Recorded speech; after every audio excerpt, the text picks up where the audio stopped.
Joe, listen to this Podshow. Worldwide, bro, you know how the vibe go.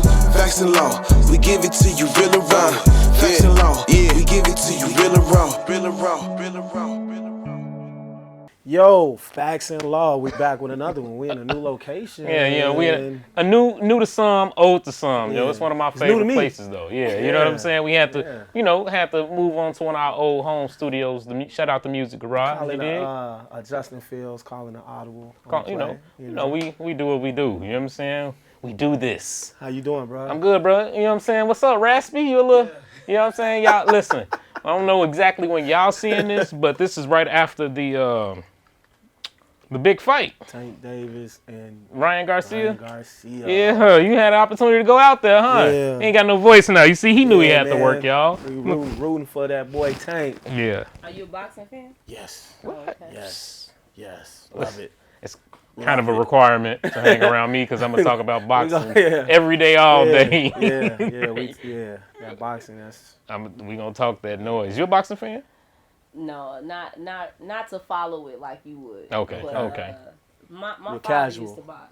Casual boxing fan. Yeah. You know the big names. Yeah, like if it's a big name or if it's someone black. Then I'm gonna be like, let's root for the black man. Yeah, so, if he made it that far, then that means he's doing something. Yeah. Did you see this past weekend? No. Oh, that's Lord. what I said. I'm not watching it the way. No, this was the biggest fight. Wait. Who was it? We finna introduce. We went all up into the whole sunset. That's cool. I mean, she comfortable. That's what that means. You know what I'm saying? But you wanna introduce yourself? Who do we have on the show? Yeah. My name is Sanicole. I am a filmmaker. I'm a writer. I'm a producer. And I'm happy to be here. I know it took me a while. It's all good. Perfect timing. But I am here. Yeah. Thank you for having me. Absolutely. No diggity, no doubt. We appreciate you coming through. You know what I'm saying? I've been nipping at the heels for a minute, trying to get you to get some time to come check it out. I was. I had some of my people validate you. That's cool. Listen, it's funny. Hey, I appreciate it. And my apologies too, because sometimes I'm just not paying attention, or I'll have something going on. But no, I had 3 people say, "Hey, Stan, you got to do this podcast." That's dope. Because I had did a lot of podcasts after my film Training Wheels. Okay. And I was going into some really tricky situations with this podcast. Now you're going to have to talk more about it. Right, now we have to know more. Well, just not being familiar with who is, because every podcast is not great. Mm-hmm. So, of course, you just want to be familiar with what you're getting yourself into or whatever. But no, I told you my cousin Greg was like, hey, this is cool, brother. Set outfits. You gotta get on this podcast. That's my dog. And then a few of my coworkers was like, yo, no, that's he worked with us. I was like, oh, that's dope. He does? Yeah, he worked with us. You gotta. I was like, okay. I appreciate it. No, I'm here. Shout out the team, you know what I'm saying? I'm going to drop names, you know what I'm saying? Jameis, Bobby, you know what I'm saying? Who else? Was it Jameis and Bobby? Dave Leonard. Y'all seen him a few episodes ago. He's Facts and Law family. Fitz, Grit. Hey, listen, man, look. Like I told you earlier, I felt like we've been knowing each other, you know what I'm saying? Because it's always been like back and forth of, hey, I like what you're doing. Yeah. We saw you some years ago. When the Training Wheels was at the Jack Daniels? Yeah. You know what I'm saying?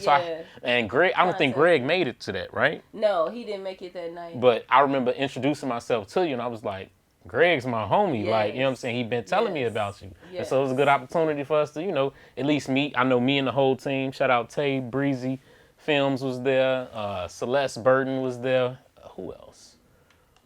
I don't want to leave nobody out. Angelo was there, my cousin Angelo. So we had a whole team of filmmakers there, and it was good to see. But tell us about Training Wheels. That was a big project for you. Yeah, Training Wheels was a big film. It was the first film that I have really put a lot of my money and resources into. And I was afraid because I had never really sacrificed that much money. When it's your money on the line, you move different and you really want things to be great. And Training Wheels is kind of loosely based on my life, and it's inspired by the relationship that I have with my father. So I went in it with my heart in the right place, but of course with anxiety because you don't know how this is going to turn out. I was putting 5 G's up for production, and I was like, okay, San, you could be on a boat right now. But what year was that? This was, Training Wheels is 2016. Oh, 16? Yeah. Oh, okay. 2016. Thought it was, okay. It was my first time, like, really diving in. I had wrote it. I helped produce it. And once I got it shot, it was really just about finishing it. And that's when Lil Real came along. Oh, yes. Yeah. Lil Real. And it was weird how that happened because people thought I knew Real. Right. Oh, you know Real from around the way? I'm like, no, I don't know Real at all. Right. Like, I mean, he just happens to be a Chicagoan, and so am I. But no, the power of social media, I had cut a trailer of Training Wheels, put it out there on social media. Real saw it, was like, who made this? Yeah. And then, lo and behold, he was able to get involved. We started to talk to his people. He donated, an amount of money for us to finish Training Wheels. And Training Wheels did great. We went to like 15 film festivals. Yeah. I got to meet some really great people. I got to travel to some really great cities and meet some more of the film community. So, I mean, man, it opened some doors. I mean, I got to ABFF.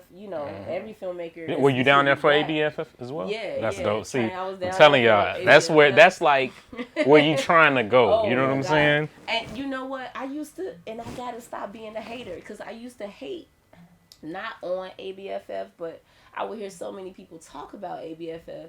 And when you're not familiar with it, you can really have a naysayer. Yeah, that ain't no. Yes, you can have a naysayer's mind. And I was like, it ain't that great. Y'all keep talking about it. Man. Are you trying to ask the question? Yeah. What is that? So people who don't know what ABFF is, okay. Can you explain that? ABFF is the American Black Film Festival.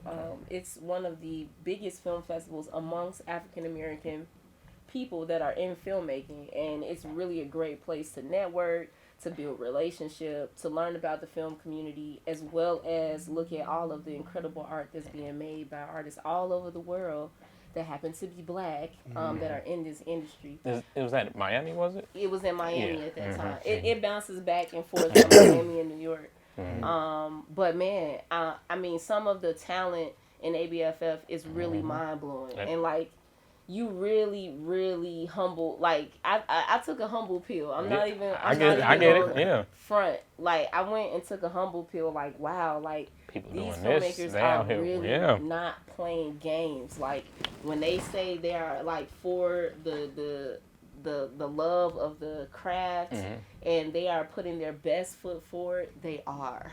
Now, you know what I mean? Was the brothers that did the trailer for The Fresh Prince, that was ABF.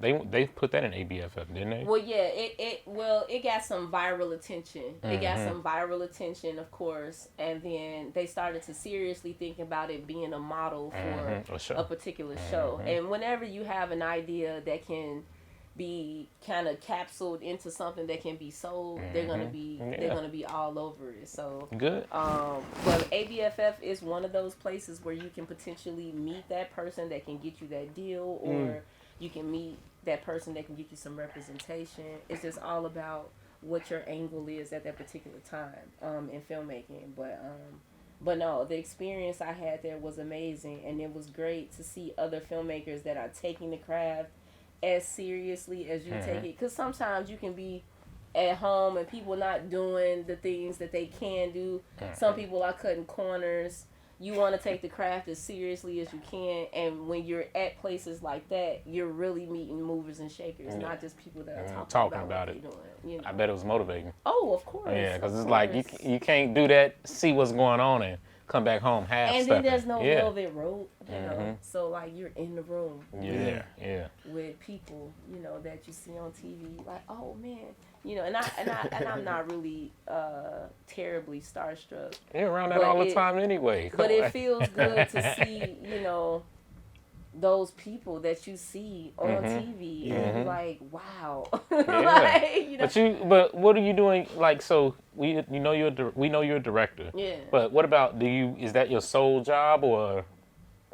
Oh well, so to pay the bills, I work as a location scout for the TV shows. I've been doing that for about 4 years now. How did you get into that? It's weird because it's funny because my boss, which is my boss right now, Natasha Parker. She shout out to Natasha. She offered me a job just to be a PA to work in production. At the time, I was writing and directing. I had just released a film called Text Tone. That's on YouTube right now if you want to check that out. Text Tone. Wait, what year was that? This was early. This was like early on. 2013. Yes. Yeah. We do our research a little bit. You know, right? Yeah. Look, I had a question about that. What, that Text short. Tone? Yeah. I know Corey, actually. Oh, okay. But don't be offended. Okay. I didn't understand it. Okay. I don't know. It went over my head. So I was at work watching it, by the way, but I tried to rewind to watch it over, but I didn't have a chance to. But I didn't get it. Can you explain it to me? Well, I think we're in different times then as well. But Corey, his character in that film, didn't want to communicate the fact that he was nervous about meeting her father. Okay. And instead of him communicating that, he just missed the dinner completely. Exactly. When he missed the dinner completely and failed not to communicate, he lost his voice and his senses. That shit was funny. That was funny. Yeah, he lost his voice and his senses. And the phone is kind of, I use that as a catalyst of communication between people, meaning like they will lean on it for all of their communication instead of having face-to-face dialogue and communication. Damn. So that's why at the end he throws the phone in the water, because instead of leaning on that, he was finally with her face-to-face. I'm like, this shit going over my head, right? See, that shit deep. It's deep, man. It's on It's on YouTube. Okay. Yeah, I just released that film on YouTube. Like I didn't have any major plans for it when I did it, and I really did it spirit of moment. I didn't even write that film down. I just was like eager to shoot something. But I shot that film. I went to sleep. I woke up. It had 2,000 views. And then I had a write-up on blackfilm.com, which is so weird. I literally put that thing on YouTube, went to sleep, woke up the next morning with almost 2,000 views. And that's good. Like, that's good as hell. This is weird. Did you have a page, like an established page before that? No. Wow. No, I hadn't done anything. I hadn't even done a City Hates Us yet. But no, I woke up. I had a write-up on blackfilm.com, and I had a write-up on another blog. And I was like, oh, wow, like, somebody is watching this. And my boss at the time was one of the people that saw it and was like, you need to be working in the film industry. What are you doing? At the time, I was working at a high school. Oh, high school. You want to shout them out? I was working at Simeon. Oh, that's what's up. It's okay. Shout out to you a Simeon. Southsider? Yeah, I'm a Southsider. Yeah, we usually get into all that, but, I knew already, so it was like, we West Side. Yeah, I'm a Southside. Okay. Shout out to Southside. We got good people on the South Side. Yeah. But no, she saw it and was like, man, she's like, if I could get you a job in industry, she's like, I can get you a job in locations. You know, you could be a locations assistant. At the time, the Shy was just starting. So I was working as a PA on the Shy. And then as I was working, my boss was like, you're a filmmaker, you know how locations look, you know how they, and I was like, yeah, I can pretty much look at a location and tell whether it's good enough for TV. Right, yeah. And she was like, well, you know what, you can start doing this. So that's when she bumped me up to location scout, and I've been a location scout ever since. But in the meantime, in between time, I've been making my own work. That's what's up, yo. Yeah, I want to make sure I establish myself as an artist, so you have to make time for your own, for your own work. Yeah. So I try to do that. What's up? I was gonna say I absolutely know, because it's one of those things where, I've been on the location scene too a little bit. And I got an opportunity, and I'm debating. Honestly, right now, I'm debating on how I want to do that. If I want to. I got a pretty good corporate job. Yeah. But I also know I have personal goals. Yeah. And being closer to it, some sacrifices may need to be made. But it's just like I'm wondering, if I can finesse it. I'm thinking about it. You know what I'm saying? And you got to do that thing that feeds the spirit too. Yeah. Like, I mean, I know we talk a lot about, just making sure we have enough to survive and paying our bills and all of that, but our spirits need to be fed. And whatever it is, that thing that you really love, you got to do that thing, because you will be walking around unfulfilled, and you just have to make time. Yeah, make time for that thing that you do for the spirit, because that is what's going to catapult you in the direction that you want to be in your life. And if you spend too much time worried about making money to survive, then you're never going to get out of that vicious cycle of thinking. You have to find ways. You got to find ways to feed your spirit. Yeah, that's real. That's in what you love to do, and you got to find ways to do it, no matter what, So we start from the beginning, but tell us about your childhood, your growing up, and your parents. Okay. That they support your dreams. When did your dreams become your dreams? Like, when did you feel like film?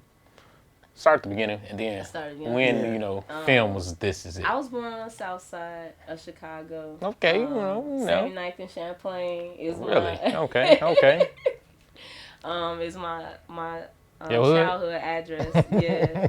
But no, I grew up there, and then I didn't start getting into filmmaking. Well, I don't know if you guys remember this, but HBO used to have a show called HBO First Look. I remember that.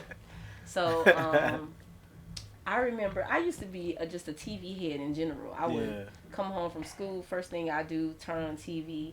If I would go to someone's house and the TV wasn't working, I would fix the TV, like, because my aunt would have like the VCR set up, everything, and it just wouldn't work. Like, they don't have the cords right. It don't work no more. I'm like, all you gotta do is just do this. So I would just like be the handyman fixing TVs, but that was just in order for me to watch, Right. So they were like, oh yeah, we love having Sin over, because Sin is just gonna make sure our TV equipment is working properly and perfectly. But that was just my love for being able to watch television that was scripted and that was on TV, regurgitating back to me, and that I really, really enjoyed. But it wasn't until HBO First Look where I was like, man, they're actually showing us how they doing this. And the one thing that stumped me as a young filmmaker, I was like, man, how are they getting the two-shot conversation? I didn't understand how they were doing a two-shot conversation, because I'm like, if it's one camera in the room, how are they able to get this reaction? And I really wasn't putting it together. And then of course in my journey, and then it's like, oh, this is how they're doing it. So they're either shooting it twice, or they have two cameras in the room, and but you don't really start thinking about those things until you're introduced to the fact that they're doing these things for production. You're seeing a behind the scenes, imagery of how they put this together, and I just really, really got just very intrigued by it. And I was like, man, I want to go to school for this. I want to learn it. I want to get a camera. The first thing was getting a camera. Like, once you get a camera, it's all over. So what school did you go to that honed it? Well, I went to Bogan High School, but I didn't ask for a camera until my senior year. And then my mother wouldn't buy the camera for me. My godmother actually bought the camera for me. And once I bought it, shout out to Godmom. Once she bought it, I took that thing everywhere. I was punking my cousins. Oh, I remember I took my cousin's car. I parked it on the other side of the street so she wouldn't see it, and we played like it was repoed. And I'm up here filming her reaction. Oh my God! We still watching it back. Oh my goodness, we got all of that stuff. Like I was going crazy. You was ahead of your time. I loved it. I loved the reaction that people got from watching something that I did. Yeah. I loved just making it and putting my all into it and having people enjoy it as much as I was enjoying it. Yeah. So I mean, once you do it once or twice or 3 times, the love for it just grows. And I think that's where it started with me getting that camera. Once I got the camera, it was all over. So you went to Bogan. Did you go to college for it too? Yes, I went to Columbia College. Oh, you went to Columbia too? Okay. Yeah. When I got there, they were still teaching us on film. We were still shooting cutting on film too? Yeah. I guess. Cutting film, shooting on the bootlegs. Yeah. We had to splice it together. We had our final presentation was a full film of. You dating yourself. You dating yourself a little bit now. No. Yeah. Yo, good energy, good people. It's your boy Outlaw, one half of the dynamic duo Facts and Law, and right now we kicking it with Visuals by Zuria. If you want the best videographer on the West Side, you need to holler at Visuals by Zuria. We can do movies, pictures, all kinds of shit. If you need some great photos, we got you. Peace. So, Bogan, then Columbia, and you came out of Columbia in you said 08? 08? Man, I got a lot of those same. All of my schools were art schools. Oh, okay. So I didn't get into film until what were we doing? Music videos, right? I was managing artists and started like writing treatments, and you know what I'm saying. And then that turned out of this building. You know what I'm saying? Like 3 artists. I managed 3 artists. Tay shot most of those videos. When we get other work, He looked like he managed somebody, don't he? Hey, and I got 4 Slick talker, Nino Brown. and I got 4 kids, so I've been managing them for a minute. You know what I'm saying? But I mean, look, it was fun. We had a blast, and I think it kind of let me get that creative juices flowing and out. You know what I'm saying? Then we did The Conglomerate. Then we did Mr. Mata. You know what I'm saying? Then we did this. Well, we had some other stuff, but, it's just a matter of, at this point, trying to decide on those next steps to take to try and fulfill that, because I'm all right now. But, you're going to take a little bit of a step back when you come in on, like I did locations for that joint we were talking about. It was a lot different than what I was used to. You feel me? I'm usually... it wasn't even about it was a lot of manual labor, bro. I've been ordering people around for the past 10, 15 years. Yeah, locations is real. Yeah. You got to work your way up to tell people what to do, but when you starting out, you doing the work. But I didn't mind it. You paying dues. Yeah, you paying dues. Yeah, you paying, and I didn't mind it, and I told them that. Too, right? Huh? A lot of using. Well, they pay you for that. I know you was. I remember when you was on the phone. Yeah, I'm driving here and here, and y'all know I hate driving. So I'm sacrificing for the game. You feel me? But it was cool, and it was like, you know what I'm saying? It's one of those things where I took it as, look, you claim you want it, go get it. Yeah. You know what I'm saying? So it's like, and it's only a means to, where you going. I look at it as just having a keen eye on the business and just using that as leverage to what you trying to do. Yeah. And see, that's why when we were talking earlier, I didn't know if I was projecting that too much. Oh. So I didn't know if certain people was like reading that off me because I was trying to. Yeah, sometimes it's not. I don't want to say it's not cool to do it. But I mean, whether it's cool or not, I feel like you should talk about what you're doing. Got to. You only be you. Cool or not, because there's gonna be somebody that's gonna say, "Well, you should probably just keep it professional and do your job, and don't pub yourself or don't put yourself out there." But you have to.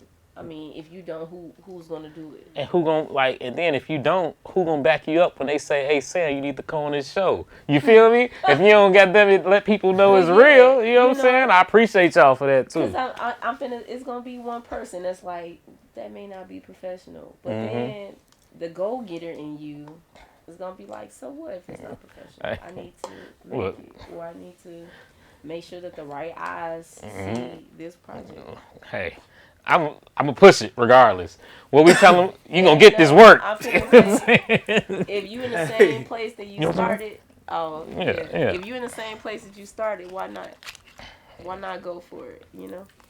Yeah, because I'm telling you, people, closed mouths don't get fed, is what we like to say. You know what I'm saying? Real talk. And look, and I just appreciate, you know, I put up a post the other day, which was an old post that I did years ago, right? And it was me doing this, I don't know, back then I was into like talking to the camera and telling good morning and having my little words of wisdom, right? And I was really talking about, you know, just make sure you treat people the right way when you're around, and people won't allow other people to talk bad on your name if you treated them right. You know what I'm saying? And I, you know, it comes up in your history. I reposted it, and it was kind of a prime example. You know what I'm saying? You show people who you are, they're not gonna let somebody talk down about you behind your back based on how you treat them. You know what I'm saying? So, you know, we always put out good energy. We're not at Good Energy Studios right now, but we at the old Good Energy Studios, so we can still say, you know what I'm saying, good energy. You dig? Talk about the project Smoking Gun. So Smoking Gun, originally when I wrote it to be a television pilot. It was originally a 60-minute drama. I wanted to do a 60-minute drama about a college student that found out that her father was cheating on her mother while she was sick, terminally ill. Originally, I had this idea for it to be 60 minutes, and then I spoke to a few people in television, because I'm a filmmaker, and television, even though they're cousins, they're two different mediums. So I was getting some advice, and they were like, no, you shouldn't do a 60-minute. Why don't you just do a 30-minute and just cut your story down and try to, you know, shop it that way? So I was like, okay. But I always knew I wanted to do a proof of concept. And usually when I do anything film related, everybody thinks it's going to be a short. So, well, I mean, it's part, it gets like that though. Well, yeah. So I did the proof of concept for Smoking Gun to be able to pitch the idea of a TV show more easily. If I had a proof of concept, I think people would just bite into it a little bit more. But I was able to actually screen the proof of concept in LA. I screened it here at the Midwest Film Festival, and it was received well, even though it wasn't intended to be a short. How long was the proof of concept? The proof of concept is only 15 minutes, and it's basically about two women that are having a conversation about the men in their lives. One is having a conversation about her father, and the other is having a conversation about her husband. And both of these men are friends, and they're intertwined in business. So these women are basically connecting on things that were either hidden from them or something that they need to tell the other. So that is the premise of Smoking Gun. It's basically just, it's about, of course, women, empowerment, questions around marriage, the roles of marriage, loyalty after so many years, with bad treatment for us women. And then the father and daughter relationship. What's too much policing?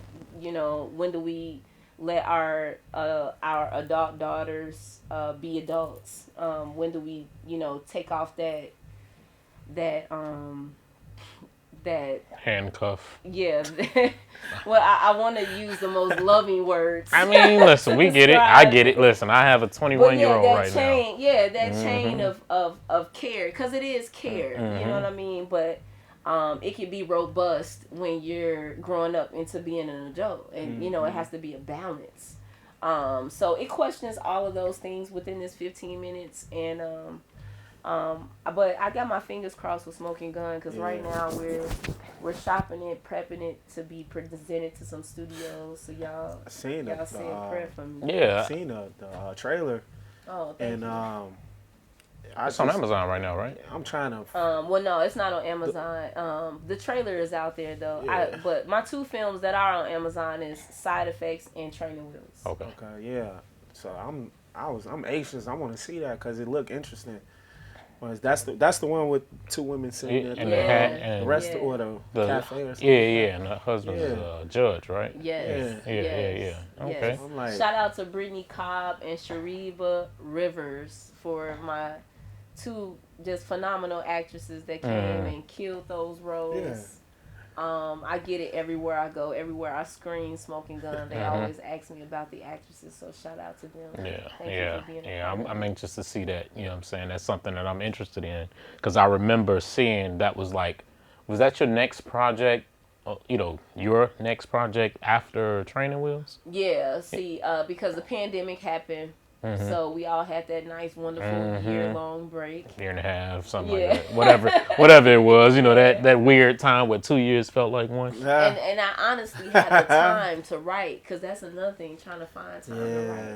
I honestly had the time to write. That's why it was 60 minutes. I actually wrote a 60-minute. Okay. I had never wrote anything that long. How hard was it to break it down then? It's very difficult. Yeah. Shout out to writers. Like, I have so much more respect for writers because writing is it's a mental jog. Excuse me. Writing is a mental jog. It can be tiring. It can be, you really have to be focused when you're writing because you're writing just different sectors in a script. Not only are you writing a particular character, but that character is under some type of emotional condition. That character also has a flaw. And then you're writing a character that's probably the complete opposite of the character that you're writing. Then you have to write for the circumstances that the character is in at the present time. So you're like thinking about all of these How elements. Do they respond on and you have to think about them within the same type of, intention and movement because you're trying to, of course, send an overall message with the story, and you have all these elements you have to make sure are correct. Like, writing is so hard, and people that do it, we shouldn't take it lightly at all. We should not take it lightly at all. I'm amazed because it's so hard. It's so hard. I get through it. Yeah. But it's so hard, and it can be one of those things that it's hard to stay focused when you're writing. That's what anything can distract you. Like a commercial can distract you. Your phone can distract you. Some kids outside playing can distract you. Your ADHD can distract you. Like, real talk. Like, it's one of those things where, like, right now I'm writing a script. I blew through the first half, 70% of it. And now I'm like stuck. And I don't know, you know what I mean? I blew through the first, like I knew what I wanted. I knew, and now I don't know where to go. I don't know where I'm at. I don't know what's next. I don't know how to end it. I'm in this weird kind of space with it. You know what I'm saying? Writing is that thing where you would have it, you think you got it, and the minute you sit at a computer, you're like, I don't have it. Like, so that sucks. I don't have it. That would have to suck. Wait. I'm struggling to start this sentence, and it could be so clear in your head. So when this is a question for both of y'all. So when y'all finish, how do y'all feel after y'all you're done? It's like a load has been lifted because I take a spiritual approach when it comes to filmmaking because I feel like I didn't choose filmmaking. This is how I feel. I didn't choose filmmaking because when I wake up in the morning, I'm thinking about filmmaking. And it's not my choice. It's not my choice.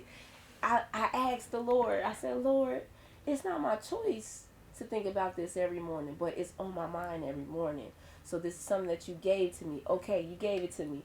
Now I have to get in the battlefield. And sometimes I'm lazy. I don't want to get in the battlefield. But this is the charge on my life. So it's like I have to do what I have to do in order to survive the battlefield. And the battlefield could be my mind when I'm struggling to focus and write. That is my battlefield. And that's what I struggle. But when I get over the hump of fighting through myself, because that's really me fighting myself, not wanting to just do the work. because you got to do the work. At some point, you can't be a soldier in the battlefield and you just standing there with your sword. Not doing nothing. At some point. So now that I'm in the battlefield and I've survived the battlefield, the battlefield that I was created for, now it's like, whew, I made it. I made it through it. And sometimes I feel like, man, I'm not going to make it because this sucks and it's hard. But I always make it. I always make it. And I just be like, man, I made it. On my end, it's a little different. I be feeling like I can always do something. It's hard to be like, it's done. Like my script probably went through 7 revisions, right? Yeah. And then you have to let it go. Yeah. Because you'll keep at some point. At some point you have to keep nicking. And be like, what if I tweak this line, or if I say this, if I take it in a different direction here, and then before you know it, you rewriting your whole. You know what I'm saying? You dig. Yeah. So it's like you got to be able to know when to pull back and say, all right, it's done. And it's like that for me with anything. When if I'm painting a picture, I got to know when, all right, it's good. Because you'll keep touching it, and do a little bit of this here, do a little bit of this there.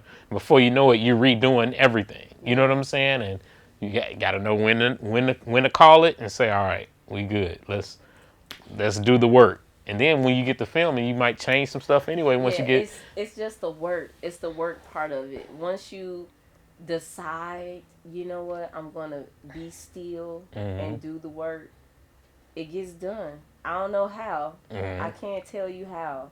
But if you decide to be still and really do it, it'll get done. Like your ideas will come together, things will get together once you're intentional about and you're serious about getting it done. Because when you plan, you ain't going to get it done. But when you really decide, you know what, I really want to do this. I really want to get to the end of it. It'll get done if you decide. But you gotta decide. And for me, sometimes it just grab you. Like during certain time frames when you get on set, don't nothing else matter. Yeah. It's getting it done. To me, that's when I lose the most care about anything else. It's you dialed in, you like, all right, we got to get this done. It's been some days. Being in here reminds me of a lot. You dig what I'm saying? Like shout out the Music Garage. Being in this building reminds me of a lot. You know what I'm saying? We've been in this room before. You know what I'm saying? But it's just one of those things where it's like, once you get going, when you really know it's something that you want, it don't matter. You don't get tired. You focus. You're ready to go, and that's what I'm looking for, day after day. Yeah. To push that. You know what I mean? So I think I got some decisions to make. You know what I'm saying? I got some decisions to make. Woo! I got some decisions to make. Facts, what you got, bro? I know you looking. No, I was talk about directing videos. Oh, music videos. What specifically about it? What made you want to do that at the same time as you doing directing films and stuff? What made you want to get in that lane as well? I don't know if there's anything that made me want to get into it more so than it's just an opportunity to make money. I mean, you know, there's an art form that comes along with music videos, but my initial interest in it was... Somebody pay you? Yeah, like, I'm just trying to make a buck to buy this extra equipment or something that I need, you know. But I've had the pleasure of working with artists that make incredible music though, so I'll say that as well. But I've worked with some incredible Chicago artists. Like who? Well, name dropped in. You ain't gotta, name drop. I've worked with Kia Trammell. Shout out to Kia. She's an incredible singer. Okay. An actress here in Chicago. I also work with Isa. Okay. She's a great songwriter, singer. Wrote some incredible songs for some great artists. Is always flying in and out of Chicago. Yeah, I've had the opportunity, going to Columbia. Yeah, that's a hub. Yeah, you brush shoulders with some really great people learning music. And I was fortunate enough to at the time I went, I met some really talented artists that were learning music at the time, and they're still doing their thing, just like I'm still doing filmmaking. So it's always music is always that, you know, that next venture. Yeah, it's right here. Yeah. But no, it was strictly to just make money. It was like, they was like, oh, you do film, that means you can do music videos too. I was like, oh yeah. I'm sure, right? Sure, we can work that out. You know, and it's like, let's make this money. So that's easy. They coincide with each other. Filmmaking and I wouldn't call it easy though, because I mean, in our society now, where everything is visual. Yeah. Yeah. Reason why I wouldn't call it easy is because dealing with artists, they don't know what they want. They want you to tell them everything. All they know is the music. They gonna do. But that's how you know when you're really working with an artist. Yeah, because they should know, right? If you working with an artist that is looking for you to say everything that they should be doing, then it's like you're not really an artist, because you should be able to tell me exactly your vision, what you want. right? You should be able to know exactly who you are. Yeah. Like, I shouldn't have to. The only thing I'm telling you is just like cues to look at the camera, where to look, where to be. But you know who you are as an artist. I can't make that up for you. And some artists will hit you up for a music video, and they have no idea. And be like, so what we doing? They have no idea how they want it to look or how they want to present themselves to the world. And it's like, you need to know how you want to present yourself to the world, because that's not my job. That's your job. I'm just here with the camera. Man. You know, I'm just here with the camera, making sure that you look good doing what you do. But if you don't know what you do, then that's a problem. And so, so that's when I come in and they want a treatment written. So I have to write a treatment for the video. And this is what you're doing. This is how it plays out. Sometimes you have to hold their hand and tell them, all right, now turn this way. It's great when you got an artist that knows what they want, and they come in the door and they say, hey, this is what I want. This is how I want to look. Then that's like, great. You know who you are, how you want to look, how you want to present yourself, versus an artist that literally comes to you and is like, I don't know, I'm just here. This is like a model coming to a photo shoot. I don't know, what you want me to do? And the photographer me. That would be me. Well, I guess you want me to stand over here? Yeah. The photographer just telling you every little thing. Something in the model, you should naturally want to do something. You know That's why I'm not a model. Do what you used to, what you've done before. Or if you're a model, if this is what you do, then do you it. should naturally have some type of stand, something that shows me that what you normally do in your job. Right? But if you're an artist and you have no idea how you want to look or how you want to present yourself or who you are, I can't tell you who you are. Yeah, but they'll show ask you to tell them. Yeah, you got to know without me telling you. And I just have to capture it. Capture what you can, make it look good, we'll see. Right. Tell us, what be on your mind when you see your work on the screen? What are you thinking about? I'm thinking about progress and how much it took me to get it on the screen. Because there's so many different phases of filmmaking. It just doesn't end when you write your film. Then you have to go into the process of looking for your talent. Then you have to go into the process of looking for your crew. Then you have to make sure all of that crew is on the same schedule in order to make sure you can shoot this thing and get it together. And then after you shoot it, you got to make sure that what you're shooting is acceptable. And then once you shot something that's acceptable, you have to put it together in a way that is not only aesthetically pleasing, but also sends a general overall message.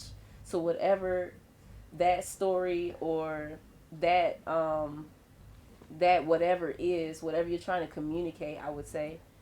And, you know, and you have no confirmation as to what you've made is actually going to say what you intend for it to say. You just have to put it out there in the world and hope that people understand where you're coming from, which can be the scariest thing in the world. Facts. So when you are watching your film on the big screen and you're nervous, you're only nervous because you're hoping that somebody in the audience can say, hey, I understand what she's trying to say. That's what you're hoping. And you don't have that confirmation. You really don't. And you're making your entire film and going through all those processes without that confirmation. You don't get it until you're in that theater. It's real, too. It's real. Because it's real. Because it's so much time, effort, and work that goes into it. Yep. For this one moment that you hoping they get it. You know what I mean? Like, and I'll be honest, I've seen some. Or you're hoping somebody laughs when you intended for them to laugh. And it's like, oh shit, nobody laughed. They ain't get this. Damn. Like, oh damn. I thought that was funny. Yeah. Oh damn. Yeah. Like they missed that part. Okay. But this is what you intentionally set up for them to enjoy. You know what I'm saying? You're hoping that they get everything that you intentionally set up. Yeah. And it's not a guarantee. And like I said, it's nothing to confirm this. So it's scary. It's scary. But it feels good that you went through it. You got through it. Yeah. It's always getting through it for me. It's one of the best feelings in the world. Oh yeah, getting through it. Because there's just so many stages and every stage is crucial and something can go wrong at every stage. And then you're doing you're always in make it work moments. That's a fashion statement, but it's really true for any. You seen it tonight, baby. Seen it tonight. You make it work. You gotta make it work sometimes, and sometimes you are not equipped for that. Sometimes you really don't want that shit because it's like you put money into your filmmaking and it's substantial money. It's not like $10. Yeah, real shit. It ain't like $100. It's an investment. It's an investment. And you're trying to make sure that every single stage of this investment is going well. And that can be difficult, especially when you got other hands touching it that are not as invested as you are. Wow. Preaching, ain't she? Just say, listen, we know this all too well around this. They not invested. They don't care whether the light fall on. They don't give a fuck. They don't care whether your actor walk out. They sick. Like they don't care. Look, they don't care that you didn't book the whole day. Right. You got 40 people out here and this one motherfucker don't want to show up. They don't give a fuck. I'm telling you, there's people I don't talk to this day. You are literally holding your breath. Do you have anybody that? Do you have anybody that you don't talk to this day for blowing a set for you? Because I got a few. Man, I ain't gonna name no names. You ain't got a name, but do you have them? Yeah. Absolutely. Like I'm talking about, it's people. Damn. I don't even. Not blew a set, but just pissed me off. Yeah, just pissed me out. Like and some people can know that you really need something. Like prime example, I was trying to shoot a short and I really needed a light kit. This guy that I knew had a light kit. I was like, man, I really need this light kit. And when can I come pick it up? At first, when he told me about it, he was like, no problem, come pick it up at 7, da-da-da-da. So I'm making the call to head over there. That day that you needed. Oh, well, who's working with it? Who's setting it up? Who's doing it? And I'm just like, bro, like, I really don't have time for these questions because if anybody in filmmaking knows that your schedule is everything and the sun is against you. So, like, the time I'm spending explaining this to you could have been the time I spent before when it wasn't the time to work on my film. Yeah. And now you want me to answer all of these questions and I gotta make a film and now you want to be satisfied, when you what if you don't like my answers? Right. You could have asked me these questions and it's stuff like that when you're working with people and you don't know what their rigmarole is or what they're going to throw at you. If they funny acting or not. Right, you want to work with trustworthy people. But it's stuff like that to where you will look at a person and take it personally because it's personal. Your art is personal. Yeah. It's personal. And, that same dude was like, oh, we cool. No, we not cool. No. And I took it so personal because I take my art personal. So wait, did you get the lights? No, I never got the lights. So you had to call a whole audible, figure out some more. I called the whole thing off, because. Ooh, he'll never. Because I wanted it to be right. Yeah. And man, that cutting corners thing, I have learned that cutting corners does not pay you anything. Like, I would almost say in life, cutting corners doesn't pay you any.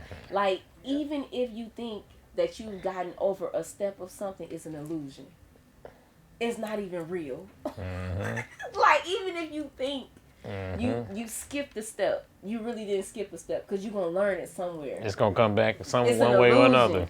It's an illusion. And in filmmaking, it's taught me that no matter how I tried to cut a corner, it was an illusion. I was always going to either make up for what I didn't learn, or I was going to pay for what I didn't learn. Every single time. And people think like, oh, you can just do this and bypass.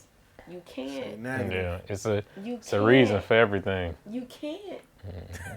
You just fucking can't. That's real. Can't. As much as I want to believe that's true, because I want to believe it. Out there from the mountaintops, like, you know what? You can do step A, but you can skip B, C, and D. But you can't.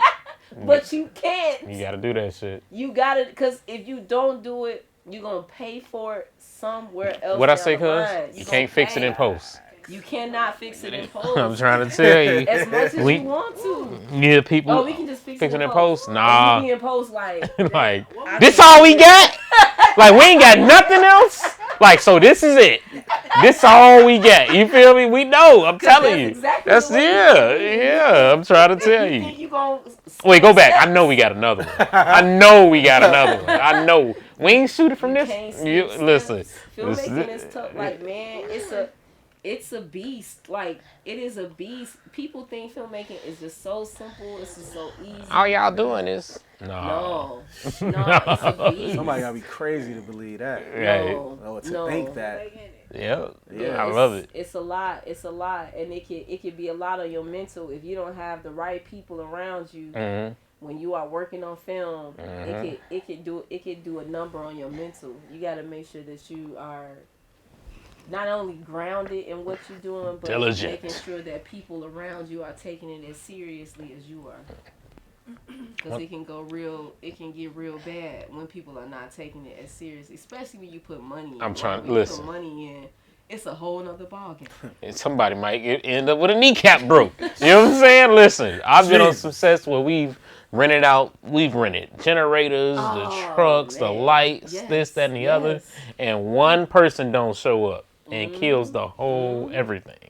You dig what I'm saying? I told you all the steps, and one thing can go wrong, and it will mess everything up. One thing can go wrong.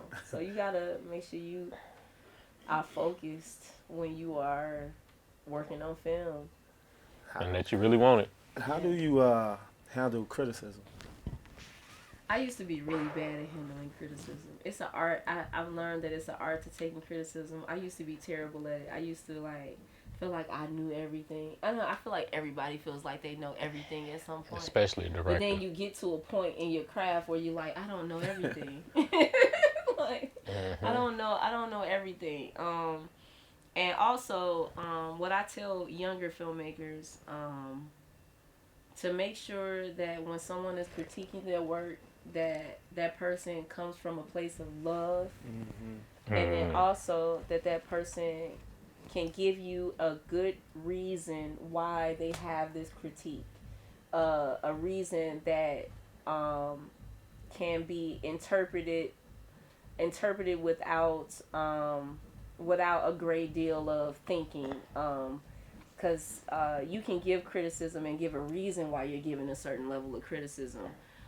Maybe something may be perceived in a certain type of way. You want to let this filmmaker know, like, hey, you want to make sure that it's not perceived this way, and give a reason why that could be a bad thing, or give a reason why, you know what, when this person does this is why it could possibly be, received as this. So you want to take criticism when you have that person has a valid reason why they're giving you this particular critique. Because some people will just give critique with no reason why they gave it to you. And it's like, that came from somewhere. I need to know the root of your critique and not just the critique itself.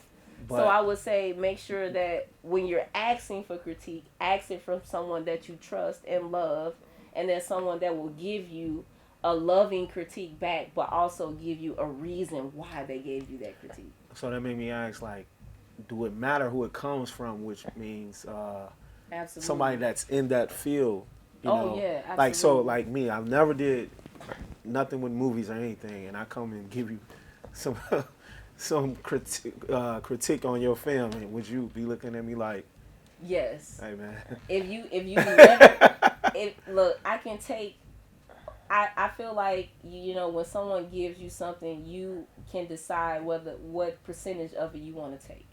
Okay, that's good. Yeah, so, that's a good because, one. yeah, I don't want to say that I'm gonna throw out everything that someone gives me. No, I'm gonna decide what I want to take from what you give me. So if you give me a critique and you don't have any experience in filmmaking, I can take your critique as an audience member enjoying a piece of work. You know, anybody that goes to a movie theater can sit down and give a critique on the movie based off what they've seen or what they've experienced or how they can parallel this piece of work to their life. So I can take a percentage of that from your critique.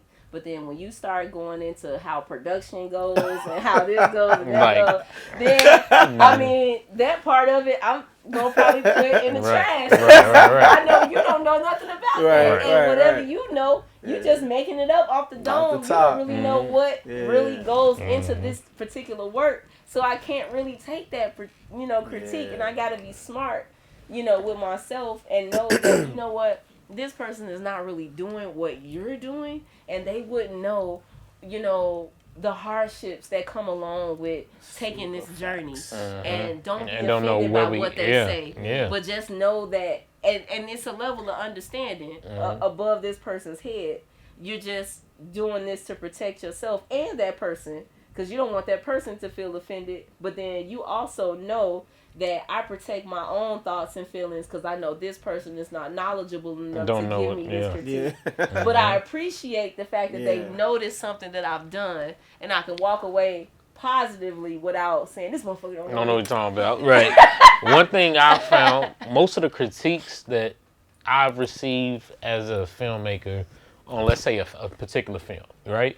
Most of the critiques I know already. You know what I'm saying? When people say something, I know already. I've like, when I hear something that's like, he talking about, you know what I'm saying? And that's kind of like, you might not know unless I hear it a couple times here and there, but you know what I mean? As far as, for the most part, it's like, all right, I know this scene, the sound could have been better. Or, you know, it's stuff that people have no clue that I know wasn't right. You dig what I'm saying? They don't even have a clue, but they not talking about that. If somebody comes left field, I'm like, man, okay, all right, thanks. And where you say you put it? Right, in the trash, right? You feel like me? I said, you can decide what percentage of critique you want to take, you know, based off someone's knowledge of what they know or where they come from. But you also have to be careful about people that are in the business, that know the business, that's giving you critique, because oftentimes that person's intentions is not great. They just trying to find some. What is it? Hate? Is that what it's? Hate is a real thing. You know what I'm saying? Everybody is not giving, you know, because you can do work that's phenomenal. You can do great work. And then there's somebody that see you doing great work, and you could be in that field, and they could know what you know, what it takes to be a filmmaker, but they just don't have great intentions. And you can't take critique from someone that doesn't have great intentions for you. Facts. Let me ask you this now. Being a filmmaker, as of the last, I'd say, so wait, your Training Wheels was 16, right? Mr. Model was 18. Since right around that time, how do you feel about the explosion of independent films popping up everywhere and Tubi, and you know what I'm saying? How do you feel about that? I think it's a great thing. I think that for too many years, there's been a lot of voices in filmmaking. That haven't been been able to be heard, and I think Tubi is a great vehicle for those films to be heard. Like I was telling my boy William Thompson, shout out to him, Will Thompson. All right, for sure. He makes hood movies, And I tease them all the time because I was like, bro, like Tubi is like the hood movie central. Yeah, like, they got my movies on the hood movie central. right. But it's a market for those man, they films. pay. Yeah, man, it's a market for those films, and there's an audience for those films. And some of those films do exceptionally well because there are people that are looking for those films. So when you talk about those films, I always talk about it like it's a commodity because it is. Because you got people. I mean, look at 50 Cent and the power of this and the power the power. The whole universe. A whole universe. Green light gang. I'm trying to get on. I need some. I'm trying to be an episodic director on that joint. And I don't want to call it hood content, but come on, let's face it. Niggas is shot in the face. What do you mean? It's drug dealing content. It's street content that is being marketed and sold as a product that people enjoy. It's making money. So that's a commodity. Yep. You know what I mean? So I think that vehicles like Tubi or any of the streaming vehicles for independent filmmakers, I think are incredible because the independent filmmaker, half of the films that you've seen on television was made as an indie. And then they came and was like, you know what, let's make this a bigger throw some money behind you. Scary movies especially. Yep. Because Shout out Marlon. Scary movies are adapted from... Oh, wait. Scary movies, not scary movie. My bad. Keep going. No, my bad. But no, scary movies are adopted from short films often because they want to make sure that the trick or whatever in that scary movie is working on the audience. And if it works on the audience, then they know they got something because they've been able to scare the audience, which is their goal. So, I just think those things are great, and if you are able to get any traction or leverage from those opportunities on streaming, I would say completely take full advantage of it because in 5 years ago we didn't have these things at all. So you have to take advantage of the things that are out there to help support the independent filmmaker. And they are paying. I'm telling you, and they are paying. Show you right, Ray. Face it. Show you right. But yeah, they paying. Shit, South Central. Yeah. No, shit. I was gonna talk about the shot, but we gotta, you know what I'm saying? Like, what we at, Tay? It's about that. Yeah, it's about that good time. We got about 6.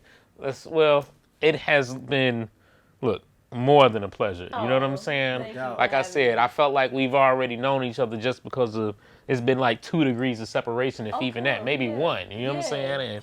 And now I have an opportunity to really sit down, vibe. You know what I'm saying? Have a good drink on Facts and Law. It's been my pleasure for having you here. Oh, thank you. No doubt. My pleasure as well. I love how you carried the interview. Very, very, very, very talkative. We love that. We get some people in here and they can't. Real talk, we got to push everything out of them. You know what I'm saying? Like, yeah, man, it's very good. No, I One appreciate of my favorites. you guys having me. I appreciate the platform and just you guys taking an interest in people that are creating art and doing what they love to do. So I appreciate that. And I'm so glad I was able to be here. I'm glad you made it, man. Like, real talk. Yeah. It was, we made it, though. But, I know this is one of those things where, 20 minutes. All right. Thank you. This is one of those things where, everybody, just like the films, everybody's popping up with a podcast and this, and we try and be different. It's like, I remember one of the first things we talked about, I told you, it's not one of those what you bring to the table joints. Yeah. You dig what I'm saying? Like, that's overdone. I want to say I don't care about that because I do.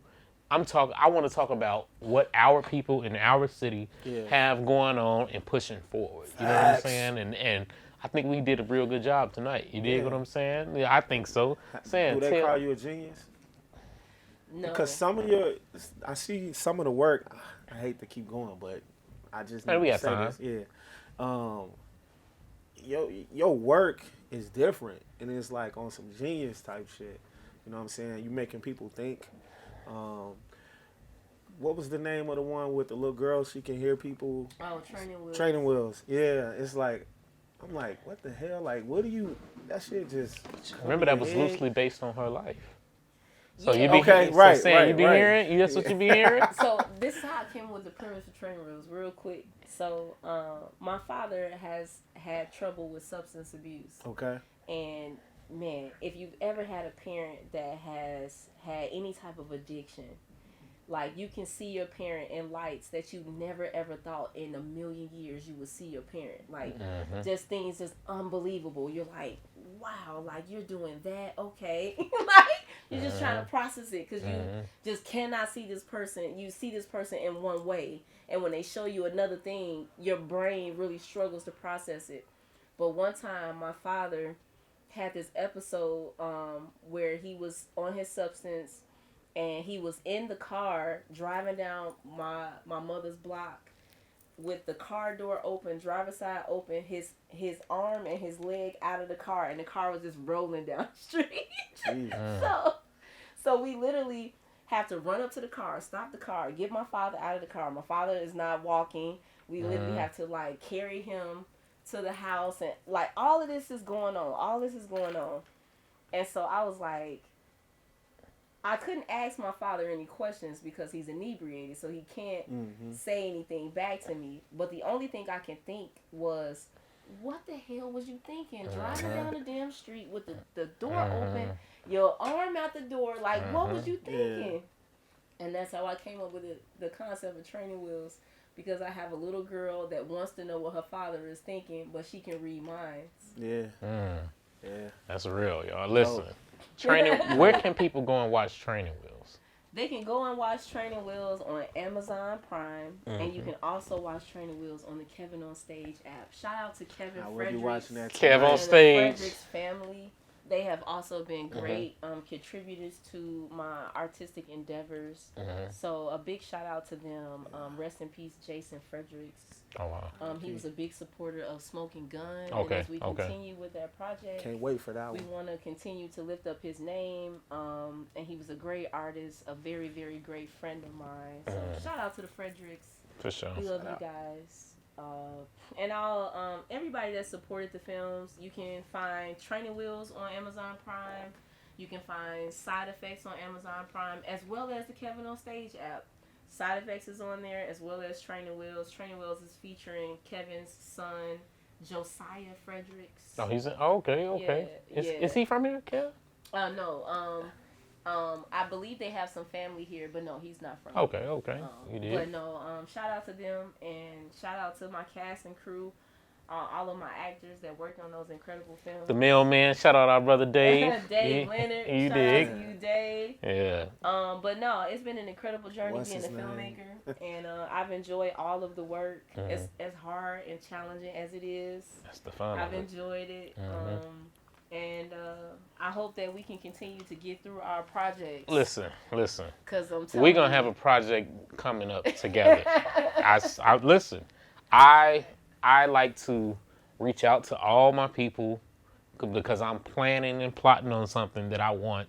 Every filmmaker that you've seen that has become a part of the Facts and Law family will be involved in this project. Okay. We're working on it. I got some, I'm writing. I got some stuff going. I want to have a writer's room. I want to bring everybody into it. Look, I know a lot of people think that you have to move out of Chicago to get on. We're going to show that you can bring the industry here in Chicago, in our city, because I'm telling you, it's the best city in the world. Yeah. You know what I'm saying? Y'all can say what you want. I might be biased, but you feel me? Like, hey, I'm not going nowhere. You know what I'm saying? Like, I might be going somewhere, but it's the best city. Right. Hey, listen, we building. You know what I'm saying? Yeah. Tell everybody where to find you, Sam. I can be found on Instagram at Sanicole, on Twitter at Sanicole. I'm on Facebook at Sanicole. Sanicole is SANICOLE. If you want to check out my work, it's on sanicoledirects.art. My reel is there. A couple of the music videos that I shot is there, and some of the films that I wrote and produced are there as well. Love it. Yo, spelled it out. That's what directors do. Now, check it. If you want to follow your boy, it is Chicago Outlaw, the West Side Legend, ChicagoUtlaw. The same O in Chicago is the same O in Outlaw. It's only one of them. And if you want to follow us, you can follow us at the Facts and Law Pod Show. It's a pod show. not a podcast. Y'all need to see this fly. You know what I'm saying? In facts.